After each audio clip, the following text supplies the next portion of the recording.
नमस्कार। हमारे चैनल में आपका स्वागत है। मैं हूं रामचंद्र मौर्य। साथियों, 2017 में भारतीय जनता पार्टी के तत्कालीन अध्यक्ष अमित शाह ने एक रैली में कहा था कि मोदी को अगले 50 वर्षों तक हराया नहीं जा सकता है। भारतीय जनता पार्टी को सत्ता से दूर नहीं किया जा सकता है। यह उन्होंने किस बिसात पर कही है, इसे समझने की जरूरत है। सबसे पहले तो आप यह जान लीजिए कि भारतीय जनता पार्टी को जितना अहंकार हो गया है, भारतीय जनता पार्टी को जितना घमंड हो गया है, अब उसका घमंड टूटने का समय आ गया है। क्योंकि भारतीय जनता पार्टी जिस तरह से शासन में, प्रदेशों के शासन में, सूबों में और केंद्र में जो हथियार बना करके चुनाव लड़ती है और जीतती है, उसके निहितार्थ विपक्ष भी तैयारी कर रहा है। और विपक्ष की तैयारी भी भारतीय जनता पार्टी के चाणक्य अमित शाह से कम नहीं है, बल्कि विपक्ष को भी एक चाणक्य मिल गया है। तो साथियों, सबसे पहले हम इस पर विचार करते हैं कि भारतीय जनता पार्टी कैसे इतना शक्तिशाली बनी। 1980 में गठित भारतीय जनता पार्टी, उसके पहले जनता पार्टी, उसके पहले जनसंघ के नाम से जाना जाता था इस पार्टी को। भारतीय जनता पार्टी का जब उदय हुआ तो उसके बाद 1984 में उसे लोकसभा के चुनाव में महज 2 सीटें प्राप्त हुई थी। और उन 2 सीटों के सफर से लेकर के अब तक, मतलब कि 2019 तक, उसने 303 सीटों का सफर हासिल किया गया है। लेकिन इसे रिकॉर्ड नहीं कहा जाएगा। रिकॉर्ड जीत तो कांग्रेस की हुई थी, जो 1984 में लोकसभा चुनाव कांग्रेस ने जीता था, तो उसे 404 सीटों के आसपास मिली थी। तो भारतीय जनता पार्टी के नेता अमित शाह एक बहुत बड़े चाणक्य और चुनाव जीतने के लिए रणनीतिकार, बाहुबली और साम दाम दंड भेद को अपना करके नेताओं को खरीदने, विधायकों, मंत्रियों और सांसदों को खरीदने के लिए बहुत कुख्यात है। लेकिन भारतीय जनता पार्टी इस बात को भूल जाती है कि भारत में लोकतंत्र की जड़ें बहुत गहराइयों तक हैं। भारत के लोकतंत्र को हैक नहीं किया जा सकता है, भारत के लोकतंत्र का अपहरण नहीं किया जा सकता है, और भारत के लोकतंत्र को खंड खंड नहीं किया जा सकता है, न तो हिंदू राष्ट्र बना करके और न अखंड भारत बना करके, जैसा कि अभी मोहन भागवत ने अखंड भारत बनाने की बात कही थी। तो इस तरह से भारतीय लोकतंत्र में कि यही खूबसूरती है कि इसमें तानाशाहों को, हिटलर शाहों को धूल चटाने की भी औकात है। और वो औकात अब सतह पर आ रही है। और विपक्ष की जिस तरह से खेमेबंदी हो रही है, विपक्ष का जिस तरह से सशक्तिकरण हो रहा है, और विपक्ष जिस तरह से चुनाव लड़ने के लिए मास्टर स्ट्रोक तैयार कर रहा है, मास्टर स्ट्रोक का मतलब होता है नहले पे दहला। तो भारतीय जनता पार्टी के चाल चरित्र, चेहरे से अच्छी तरह से विपक्ष वाकिफ है। और भारतीय जनता पार्टी के हर कदम को या हर लटके झटके को, हर उसकी गतिविधियों को अच्छी तरह से विपक्ष समझ चुका है 2014 के बाद से। लेकिन एक सवाल उठता है कि भारतीय जनता पार्टी अगर इतना शक्तिशाली हुई तो क्यों हुई और कैसे हुई, और इसका गुरूर कैसे तोड़ा जा सकता है। तो आप ये जान लीजिए कि भारतीय जनता पार्टी के चाणक्य कहे जाने वाले अमित शाह के अंदर नैतिकता नाम की कोई चीज नहीं है, और वे छल छद्म और अपने बाहुबल के आधार पर, अपने तिजोरी के आधार पर कुछ भी कर सकते हैं चुनाव जीतने के लिए और विधायकों, मंत्रियों, सांसदों को खरीदने के लिए, और यही शक्ति उनके काम आती है और एक बहुत बड़ा ताकत देती है भारतीय जनता पार्टी को। अडानी, अंबानी जैसे कारपोरेट हैं, उनकी मुट्ठी में जब चाहें, जितना चाहें उतना फंड ले सकते हैं, जब चाहें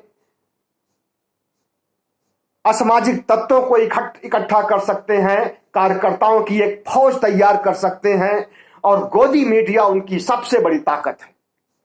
गोदी मीडिया को, पहले जो मीडिया था, मीडिया को लोकतंत्र का चौथा स्तंभ माना जाता है। व्यवस्थापिका, कार्यपालिका, न्यायपालिका के बाद मीडिया का नंबर होता है लोकतंत्र का स्तंभ होने के लिए। लेकिन लोकतंत्र के चौथे स्तंभ को जिस तरह से इन्होंने धराशायी कर दिया है, खरीद लिया है, अपनी मुट्ठी में बंद कर लिया है, यह भी एक इनकी बहुत बड़ी ताकत है चुनाव जीतने की।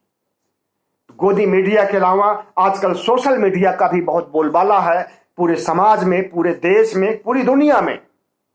सोशल मीडिया बल्कि नेशनल मीडिया से भी बढ़ करके शक्तिशाली हो गया है चुनाव में हार और जीत को सुनिश्चित करने के लिए, और यह सोशल मीडिया भी उनकी मुट्ठी में बंद है। अमित मालवीय नाम का एक ऐसा प्राणी है जो सोशल मीडिया में ऐसी अफवाहें और ऐसी झूठी खबरें और ऐसे नैरेटिव फैलाता है जिससे भारतीय जनता पार्टी की जीत सुनिश्चित होने में बहुत मदद मिलती है। तो इनका आईटी सेल कहा जाता है, जिसके प्रमुख हैं अमित मालवीय। अमित मालवीय एक नेता के रूप में भी हैं और एक सोशल मीडिया के विशेषज्ञ के रूप में भी हैं और सोशल मीडिया के माफिया के रूप में भी काम कर रहे हैं। इसी तरह से भारतीय जनता पार्टी के जमीनी कार्यकर्ता हैं जो कि बूथ लेवल पर काम करते हैं, इससे भी इन्हें ताकत मिलती है और बूथ लेवल पर जो पार्टी कमजोर पड़ जाती है उसकी हार निश्चित होती है। तो उत्तर प्रदेश के चुनाव में भी ये बात देखने को मिली कि अखिलेश यादव ने बहुत ताकत लगाई चुनाव प्रचार में, भीड़ इकट्ठी करने में, लेकिन बूथ लेवल का मैनेजमेंट वे नहीं कर पाए, इसलिए उनकी हार हुई। भारतीय जनता पार्टी का जीत का एक और कारण है लाभार्थी। पहले के जमाने में, मतलब कि 2090 और उसके आसपास रुपए बांटे जाते थे, और वो भी चुनाव आयोग के आंखों से छिपा करके। साड़ियां बांटी जाती थी, कंबल बांटे जाते थे, शराब बांटी जाती थी, खास करके पिछड़ी जातियों में, दलित समाज में, आदिवासी समाज में। इस तरह का लाभ नाजायज ढंग से पहुंचा करके वोट जीता जाता था। लेकिन अब उसका दूसरा स्वरूप हो गया है, अब उसे कानूनी रूप मिल गया है। अब जो है लाभार्थियों को लाभ पहुंचाना गलत नहीं माना जाता है या कोई अपराध नहीं है। तो लाभार्थियों की एक बहुत बड़ी फेहरिस्त है, और जिस तरह से कोरोना काल में भारत सरकार ने, मोदी सरकार ने लोगों की मदद की थी, गरीब समुदाय की मदद की थी, पिछड़ी जातियों के लोगों की और गरीबी रेखा के नीचे रहने वाले लोगों की मदद की थी, इससे भी भारतीय जनता पार्टी को बहुत संबल मिला है और उत्तर प्रदेश को चुनाव में को जीतने में भी लाभार्थियों का बहुत बड़ा योगदान रहा है। हिंदू संगठन में सबसे बड़ा संगठन राष्ट्रीय स्वयंसेवक संघ, बजरंग दल, हिंदू महासभा, तमाम से ऐसे संगठन हैं जो कि भारतीय जनता पार्टी का सपोर्ट करते हैं, भारतीय जनता पार्टी को अपनी पार्टी समझते हैं और उसे जिताने के लिए पूरी ताकत लगा देते हैं। और अगला कारण है भारतीय जनता पार्टी की जीत का सवर्णों को, ब्राह्मणों को गोलबंद करना। ऊंची जातियों के लोगों को ये अपना आदमी मानते हैं, अपना लोग मानते हैं, अपना कट्टर मतदाता मानते हैं, अपना समर्थक मानते हैं। और पिछड़ी जातियों, दलित को, अल्पसंख्यकों को जितना हो सके लाभ पहुंचा करके या छल बल लगा करके, साम दाम दंड भेद लगा करके उनके वोट भी पाने की कोशिश करते हैं। इसीलिए भारतीय जनता पार्टी की जीत होती है। और पेगासस जैसे जासूसी उपकरण भी इनके पास होते हैं, जिससे ये विपक्ष पर, मीडिया पर, सुप्रीम कोर्ट पर, हर चुनाव आयोग पर, हर क्षेत्रों में इनकी नजर होती है कि कौन किससे बात कर रहा है, कितनी देर बात कर रहा है, क्या बात कर रहा है। और इस तरह से इनके पास जासूसी का भी एक बहुत बड़ा उपकरण होता था। और हो सकता है कि पेगासस तो पकड़ में आ गया है, पेगासस से बड़ा कोई सॉफ्टवेयर आ गया हो जिससे अपना ये हित साध रहे हों, ऐसा भी अनुमान लगाया जा सकता है। क्योंकि जो पेगासस खरीद सकता है वो कुछ भी कर सकता है टेक्नोलॉजी को अपने पक्ष में करके और लोगों की जासूसी करने के लिए। तो भारतीय जनता पार्टी के जीत के कारणों को तो मैंने गिना दिया। अब सुनिए आप विपक्ष की रणनीति, विपक्ष का मास्टर स्ट्रोक, विपक्ष का मास्टर प्लान। साथियों, इस देश में बहुत से चाणक्य हैं। एक मौर्य काल में चाणक्य थे, जिनके बारे में कहा जाता था कि उन्होंने चंद्रगुप्त मौर्य का राज्य खड़ा किया था। अशोक के काल में भी चाणक्य बुद्धि लगा करके अशोक को कामयाब बनाया था। मतलब कि मौर्य वंश की कामयाबी, मौर्य वंश की सफलता, अखंड भारत बनाने का काम चंद्रगुप्त मौर्य ने नहीं बल्कि चाणक्य ने किया था। विष्णुगुप्त कौटिल्य चाणक्य नाम था उसका, और वो ब्राह्मण था। ऐसा ब्राह्मणों द्वारा एक भ्रम जाल फैलाया गया है और मौर्य वंश के श्रेय, अखंड भारत बनाने का श्रेय चंद्रगुप्त को नहीं बल्कि चाणक्य को दिया जाता है। वही चाणक्य बुद्धि आज के युग में भी काम कर रही है। भारतीय जनता पार्टी को लगता है कि उसके सबसे बड़े चाणक्य अमित शाह हैं, जो हर तरह से छल से, बल से, साम से, दंड से, भेद से, साम दाम दंड भेद, हर तरह से वो चुनाव जीतने की कोशिश करते हैं और पूरी ताकत लगा देते हैं और 24 घंटे चुनावी मूड में रहते हैं। चुनाव हो या ना हो, जो अगला चुनाव आने वाला होता है उसकी रणनीति बनाने में लगे रहते हैं या उसे जीतने की कोशिश करने लगते हैं, या मतदाताओं को 2 साल 3 साल पहले से ही मोटिवेट करने की कोशिशें करते हैं। तो ये चाणक्य बुद्धि का खेल है और चुनाव जीतने के लिए चाणक्य बुद्धि भी बहुत कारगर साबित होती है। ऐसा भारतीय जनता पार्टी ने साबित कर दिया है। लेकिन अब ये चाणक्य बुद्धि विपक्ष के समझ में भी आ गई है और विपक्ष के खेमे में भी एक नहीं 2 चाणक्य आ गए। पहले चाणक्य हैं शरद पवार, जिनका कि 50 साल से ज्यादा राजनीतिक कैरियर है। 81 साल की उम्र में आज भी पुरानी पीढ़ी के नेताओं में सबसे ज्यादा सक्रिय अगर कोई है तो वो शरद पवार है। शरद पवार की रणनीति, शरद पवार की काबिलियत और शरद पवार का तिकड़म इतना कारगर होता है कि उन्होंने कभी भी राजनीति से, सियासत से हार नहीं मानी और कांग्रेस को छोड़ने के बाद उन्होंने अपनी पार्टी बनाई और महाराष्ट्र में ऐसी रणनीति चली, ऐसी गोटी बिछाई कि भारतीय जनता पार्टी अपनी जीती हुई बाजी को भी हार गई और वहां पर शिवसेना और शरद पवार की पार्टी सत्ता में आ गई। तो साथियों, शरद पवार के बारे में जितना भी कहा जाए उतना ही कम होगा, क्योंकि शरद पवार को प्रधानमंत्री नरेंद्र मोदी भी अपना गुरु मानते हैं।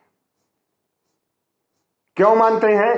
क्योंकि शरद पवार से बहुत कुछ सीखा है।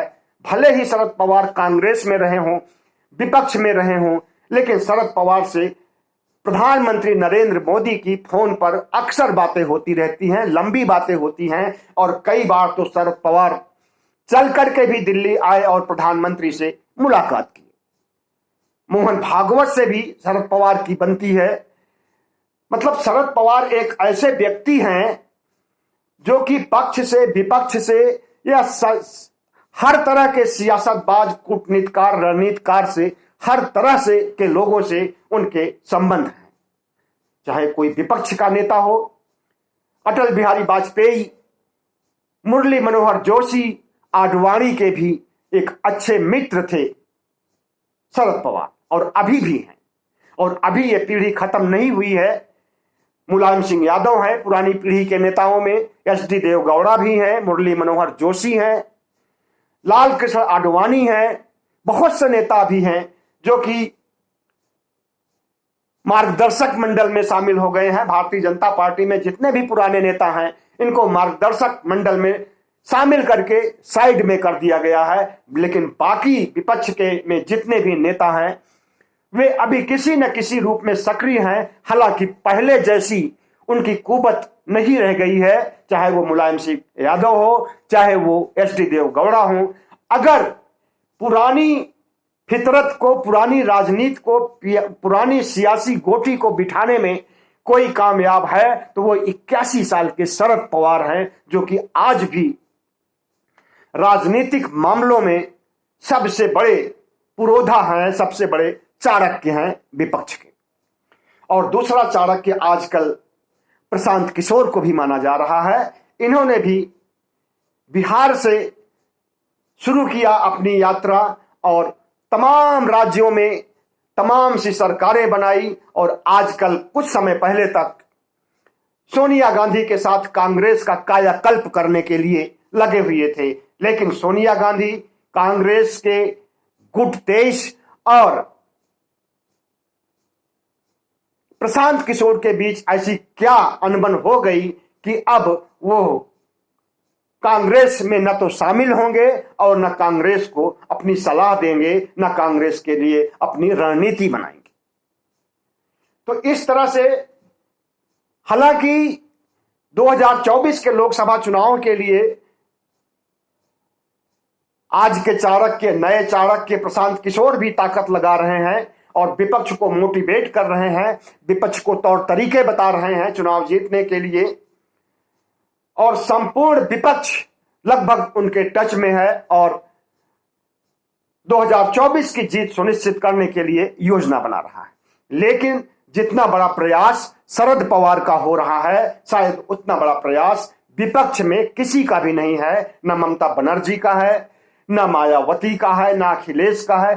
विपक्ष के नेतृत्व में जो बिखराव है, उस बिखराव को दूर करने के लिए और सभी राज्यों के महारथियों से, विपक्ष के सभी राज्यों के जो बड़े नेता हैं विपक्ष के, उनसे शरद पवार की बातें लगातार हो रही है, संपर्क बना हुआ है। और उन विपक्ष के नेताओं को जिस तरह से शरद पवार मोटिवेट कर रहे हैं, जिस तरह से समझा रहे हैं और जिस तरह से रणनीति बिछा रहे हैं, या एक तरह से कहें चुनाव जीतने के लिए जाल बिछा रहे हैं, तो वह कामयाब होते हुए दिखाई दे रही है। और अभी तक ये छिपे तौर पर चल रहा था, लेकिन अब शरद पवार का मास्टर प्लान कहें या मास्टर स्ट्रोक कहें, खुलेआम शुरू हो गया।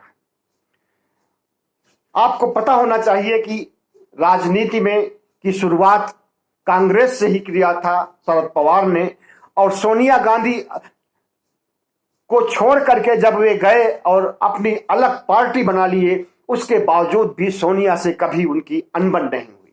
आज भी वो सोनिया के टच में है, सोनिया से अक्सर बातचीत होती है, सोनिया को सलाह देते हैं, सोनिया से सलाह लेते हैं और कांग्रेस शासित सभी राज्यों पर नजर रखते हैं। और सोनिया गांधी भी उन्हें महत्व देती हैं, उतना ही जितना कि वो कांग्रेस में थे उस समय। तो साथियों, उत्तर प्रदेश में अखिलेश यादव, मायावती विपक्ष की सर्वमान्य नेता हैं। अगर अखिलेश यादव पिछड़ी जातियों के नेता हैं, तो मायावती भी दलित समाज का 21-22% तक वोट हासिल करने वाली एक अनुभवी नेता है। और इनसे भी इस बीच शरद पवार की बात होने लगी है और अखिलेश यादव भी शरद पवार को वैल्यू दे रहे हैं और मायावती भी मायावती को जो चोट लगी है विधानसभा चुनाव में, उसकी भरपाई करने के लिए शरद पवार से और प्रशांत किशोर से, तमाम रणनीतिकारों से, तमाम सलाहकारों से जुड़ी हुई हैं। और वैसी भूल लोकसभा के चुनाव में न होने पाए, वैसी चूक लोकसभा के चुनाव में न होने पाए और उत्तर प्रदेश में भारतीय जनता पार्टी को मुंह की खानी पड़े, इसके लिए पूरी कोशिश कर रहे हैं अखिलेश यादव भी और मायावती भी। इसी तरह से ममता बनर्जी भी शरद पवार से अक्सर बातचीत करती हैं। ममता बनर्जी तो कई बार मिलने के लिए भी महाराष्ट्र जा चुकी हैं, मुंबई जा चुकी हैं और शरद पवार से गुफ्तगू की हैं, राजनीतिक सियासत चमकाने के लिए और एक सशक्त विपक्ष तैयार करने के लिए।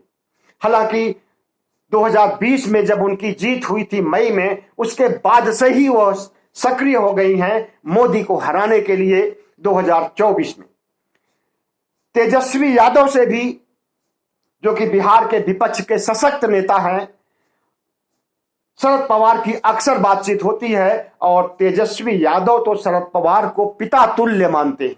इसी प्रकार से भारतीय जनता पार्टी के गठबंधन में शामिल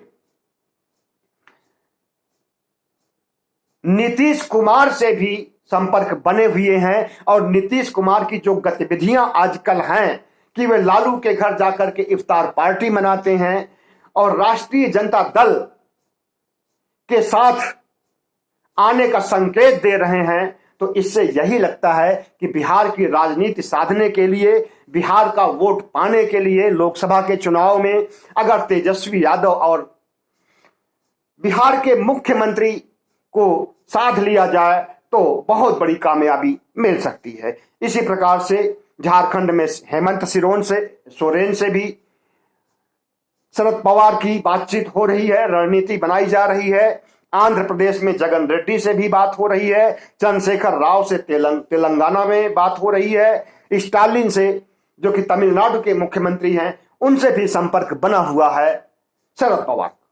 और इन सभी को मोटिवेट कर रहे हैं कि अपने अपने राज्यों को जीतना है और अपने राज्यों को जीतने के लिए के बाद एक महासंघ बने या एक ऐसा मोर्चा बने कि जिसमें सभी दल शामिल हों और भारतीय जनता पार्टी को हराया जा सके। केरल से सीताराम येचुरी भी जुड़े हुए हैं जो कि सीपीआई के हैं। राजस्थान से अशोक गहलोत और ओवैसी भी जुड़े हुए हैं जो कि मुस्लिमों के नेता हैं। तो साथियों, आप ये जान लीजिए कि मुस्लिम समाज का 20% वोट तो बिल्कुल नहीं मिलने वाला है। उत्तर प्रदेश में ओबीसी समाज का भी वोट नहीं मिलने वाला है भारतीय जनता पार्टी को, और लाभार्थियों वाला मामला तो इसी जुलाई में खत्म हो जाएगा। और जब लाभार्थियों को लाभ नहीं मिलेगा तो भारतीय जनता पार्टी को जिस तरह से जिताने का काम